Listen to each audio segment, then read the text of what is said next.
Pathanamthitta general ആശുപത്രിയിൽ രോഗിയുടെ തലയിൽ ചക്ക വീണു. ഓമല്ലൂർ സ്വദേശി എൻ ഗംഗാധരൻ നായർക്ക് പരിക്കേറ്റു. അത്യാഹിത വിഭാഗത്തിന് മുൻപിലുള്ള പ്ലാവിൽ നിന്നാണ് ചക്ക അടർന്നു വീണത്. ചെറിയ പ്ലാവാണ്, റീസെൻ്റ്ലിയാണ് അതിൻ്റെ അകത്ത് ചക്ക വന്നു തുടങ്ങിയത്. അപ്പോൾ 2-3 ചക്ക ഉണ്ടാവുള്ളൂ. ഞങ്ങൾ അപ്പോൾ തന്നെ സെക്യൂരിറ്റി അല്ലെങ്കിൽ ആരെങ്കിലും അത് എടുത്ത് കളയാറുണ്ട്. പക്ഷേ ഇത് ഏറ്റവും മുകളിൽ നിന്നൊരു ചക്ക ഞങ്ങൾ കണ്ടില്ല. അത് ഞങ്ങൾ ഇവിടെ നോക്കിയിട്ട് കണ്ടില്ല. ഈ പേഷ്യൻ്റ് ഇതിൽ നടന്നു പോയപ്പോൾ അത് വീണു. പേഷ്യൻറ്റിന് ഒന്നും പറ്റിയില്ല. എന്നാലും ഞങ്ങളുടെ റിസ്ക് അപ്പോൾ തന്നെ പേഷ്യൻ്റെ കാഷ്വാലിറ്റിയിലേക്ക് കയറ്റി ഞങ്ങളെല്ലാം നോക്കി. കുഴപ്പമൊന്നുമില്ല. ഷിജോ കുര്യൻ പത്തനംതിട്ടയിൽ നിന്നുണ്ട് വിവരങ്ങളുമായി. ഷിജോ, ഈ കഴിഞ്ഞ കുറേ ദിവസങ്ങളിലായി വാർത്തയിൽ നിറഞ്ഞു നിൽക്കുന്നത് സർക്കാർ ആശുപത്രികളിലെ ചികിത്സാ പിഴവുമായി ബന്ധപ്പെട്ട് വരുന്ന വിവരങ്ങളാണ്. പക്ഷെ ഇവിടെ അത്യാഹിത വിഭാഗത്തിന് മുന്നിൽ നിൽക്കുന്ന രോഗിയുടെ തലയിൽ ചക്ക വീണ് രോഗിയെ ആശുപത്രിയിൽ ആക്കേണ്ടി വന്ന സാഹചര്യമാണ് ഉണ്ടായിരിക്കുന്നത്. എന്താണ് ഇതിൽ ഈ രോഗിയുടെ ആരോഗ്യനിലയ്ക്ക് കുഴപ്പമൊന്നും ഇല്ല എന്ന് മനസ്സിലാക്കുന്നു? ബന്ധുക്കൾ എന്ത് പറയുന്നു? എന്താണ് ഉത്തരവാദിത്തപ്പെട്ടവർ പറയുന്നത്?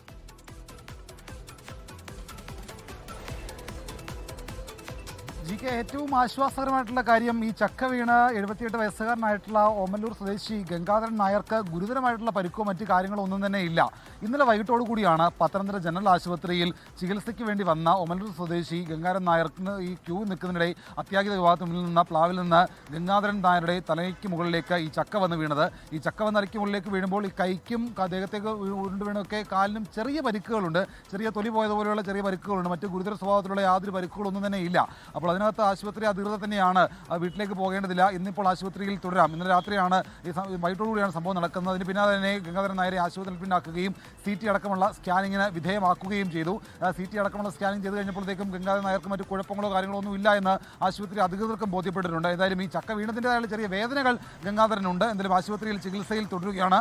ഇന്ന് ഉച്ചയോടുകൂടി ആശുപത്രിയിൽ നിന്ന് മടങ്ങുമെന്നുള്ളതാണ് നമുക്ക് ലഭ്യമായിട്ടുള്ള വിവരം. ഇന്ന് രാവിലെ ആശുപത്രി സൂപ്രണ്ട് മാധ്യമങ്ങളെ കണ്ടപ്പോൾ അവരും പറഞ്ഞത് ഈ ചെറിയൊരു പ്ലാവാണ്. നമുക്ക് ആ ദൃശ്യങ്ങൾ തന്നെ കാണാം. ആശുപത്രിക്ക് കാഷ്വാലിറ്റിക്ക് തൊട്ട് മുമ്പിൽ തന്നെ ഈ പ്ലാവ് നിൽക്കുന്നുണ്ട്. അത് വലിയ ഉയരമുള്ള പ്ലാവൊന്നുമല്ല, പക്ഷേ നന്നായിട്ട് ചക്കയൊക്കെ ഉണ്ടാകുന്നതാണ്. അങ്ങനെ ചെറിയ ചെറിയ ചക്കകളൊക്കെ ഉണ്ടായിരുന്നു. അത് താഴെ ഉണ്ടാകുമ്പോൾ തന്നെ അത് സെക്യൂരിറ്റി ജീവനക്കാരോ അല്ലെങ്കിൽ ബന്ധപ്പെട്ട ആളുകളോ അത് അവിടെ നിന്ന് മുറിച്ച് മാറ്റി കളയുകയാണ് ചെയ്തുകൊണ്ടിരുന്നത്. എന്നാൽ താഴെ ഉണ്ടായിരുന്ന ചക്കയെല്ലാം മുറിച്ച് മാറ്റി ഇത് ഏറ്റവും മുകളിൽ ഒരു ചക്കയുണ്ടായിരുന്നു.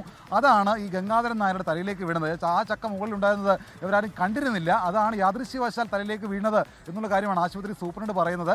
എന്തായാലും ഇക്കാര്യത്തിനകത്ത് സോഷ്യൽ ഫോറസ്ട്രിയുടെ ഒരു സഹായം തേടിയിട്ടുണ്ട്. ഈ പ്ലാവിൻ്റെ ശിഖരങ്ങളൊക്കെ മുറിച്ച് നീക്കാൻ വേണ്ടിയുള്ള ഇടപെടലിലേക്ക് ആശുപത്രി അധികൃതർ കടക്കുമെന്നൊരു കാര്യങ്ങൾ കൂടി ആശുപത്രി സൂപ്രണ്ട് പറയുന്നുണ്ട്. അതായത് GK നേരത്തെ സൂചിപ്പിച്ചതുപോലെ ആരോഗ്യരംഗവുമായി ബന്ധപ്പെട്ടുകൊണ്ട്, പ്രത്യേകിച്ച് സർക്കാർ ആശുപത്രികളുമായി ബന്ധപ്പെട്ടുകൊണ്ട് വലിയ തരത്തിലുള്ള ചികിത്സാ പിഴവും അതുമായി ബന്ധപ്പെട്ടുള്ള അനുബന്ധ കാര്യങ്ങളൊക്കെയാണ് ഈ കഴിഞ്ഞ ദിവസങ്ങളൊക്കെ പുറത്തു വന്നത്. അതിനിടയിലാണ് പത്തനംതിട്ട ആരോഗ്യമന്ത്രിയുടെ ജില്ലയിൽ തന്നെയുള്ള പത്തനംതിട്ട ജനറൽ ആശുപത്രിയിലെ കാഷ്വാലിറ്റിക്ക് മുമ്പിലുള്ള ഒരു പ്ലാവിൽ നിന്ന് ഒരു രോഗിയുടെ തലയിലേക്ക് ചക്ക വീണുകയും ചെറുതായിട്ട് പരിക്കേൽക്കുകയും ചെയ്തത്. GK, ലോകത്തെവിടെയായാലും ഏത് സമയത്തും 24 വാർത്തകളും ഓഗ്മെന്റഡ് റിയാലിറ്റി പാക്കേജുകളും എക്സ്പ്ലെയിനറുകളും വിശദമായി കാണാൻ ഞങ്ങളുടെ YouTube ചാനൽ നിങ്ങൾക്ക് സബ്സ്ക്രൈബ് ചെയ്യാം.